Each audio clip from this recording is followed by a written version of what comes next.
海峽兩岸都係屬於一個中國，維護國家領土主權同埋海洋權益係兩岸所有中國人嘅共同責任。民進黨當局為咗自己嘅政治利益，不惜出賣中華民族整體利益，唔認祖宗，完全冇底線。呢啲再次暴露咗台獨勢力已經完全冇咗民族立場，變成徹頭徹尾嘅民族敗類。民族敗類，民族敗類。針對日本同菲律賓宣布開始海域劃界談判，中方已經講明咗有關立場。我想再重申，今次日菲打算討論劃界嘅海域係位於中國台灣島以東，根據中國國內法同埋包括聯合國海洋法公約喺內嘅國際法，中方喺上述海域擁有專屬經濟區同大陸架。根據公約，海岸相對或者相鄰國家之間嘅專屬經濟區同大陸架界線，應該由有關國家本住公平原則，以協議方式劃定。涉及台灣以東海域劃界談判，必須有中方參與。日菲繞過中方，擅自啟動海域劃界談判，違反包括公約喺內嘅國際法同國際關係準則，侵害中方海洋權益，中方絕對唔會容許。海峽兩岸都係一個中國，維護領土主權同海洋權益係兩岸全體中國人共同責任。民進黨當局為咗謀取政治私利，唔惜出賣中華民族整體利益，數典忘祖，完全冇底線。呢件事再次暴露出台獨勢力已經完全冇咗民族立場，淪為徹頭徹尾嘅民族敗類，必定會俾兩岸同胞唾棄同歷史清算。日本對軍國主義侵略擴張嘅罪行避而不談，對自己背負嘅國際法責任都冇深刻反省歷史，反而用集體自衛權嚟包裝海外派兵，用發展反擊能力嚟粉飾加強進攻性力量，用裝備技術合作嚟掩飾殺傷性武器出口，企圖用換概念去呃日本國內同國際社會。數字唔會呃人，換文字遊戲都洗唔白日本整軍抗武嘅實際行動。日本越係想遮掩，國際社會就越應該高度警惕。炒作威脅為抗軍揾藉口，係日本軍國主義慣用手法。波茨坦公告等文件明確規定，日本要完全解除武裝，唔可以維持重整軍備嘅產業。呢個係日本嘅國際法責任。但係日本解禁殺傷性武器出口，加強軍工產業，安全政策加速向進攻性方向轉變，呢一連串危險動向，同二戰前軍國主義準備發動戰爭嘅過程真係好相似。歷史上對軍國主義嘅姑息同縱容，教訓真係好慘痛。前車可鑑，軍國主義嘅潘朵拉盒子一打開，冇人可以獨善其身，最終只會自食其果。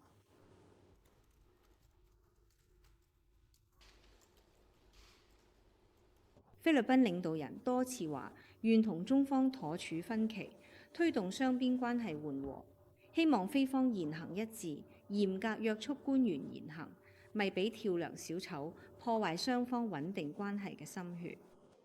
有關報導再次證明，賴清德當局為咗謀求台獨私利，透過金援外交搞貪污自肥、利益輸送同權錢交易，揮霍台灣市民嘅血汗錢，等於係要台灣每個市民交咗1000幾蚊新台幣。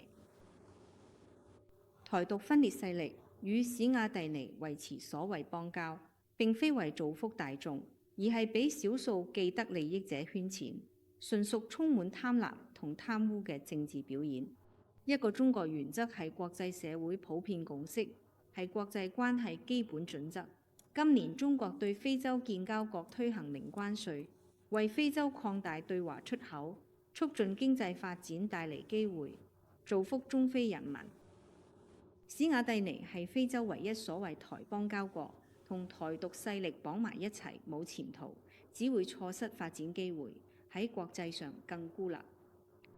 華陽明州認為政府對日本同菲律賓粒聲唔敢出，態度軟弱，直頭係喪權辱國。立法會議員葉元之就認為執政黨嘅態度太過軟弱。而家日本同菲律賓去傾傾到將你嘅專屬經濟海域範圍變咗做佢哋嘅，但係明明呢個海域入邊中華民國都有份，憑咩俾你哋瓜分？通知都冇聲，外交部竟然仲肯定，除非事前收到消息兼默許，咁就真係醜聞。既然而家美國老豆覺得9500英里好遠，特朗普又唔願意嚟，咁我哋唯有揾日本大哥同菲律賓細佬兩個兄弟一齊聯手，呢個就叫第一島鏈抗中。我哋犧牲少少經濟海域，但係呢兩個國家可以企喺我哋第一島鏈陣線，會唔會就係呢個策略？所以第一時間我哋外交部嘅態度真係好軟弱。如果係咁，咁真係叫喪權辱國。外交部今日改咗口，會叫駐外單位傾談判細節，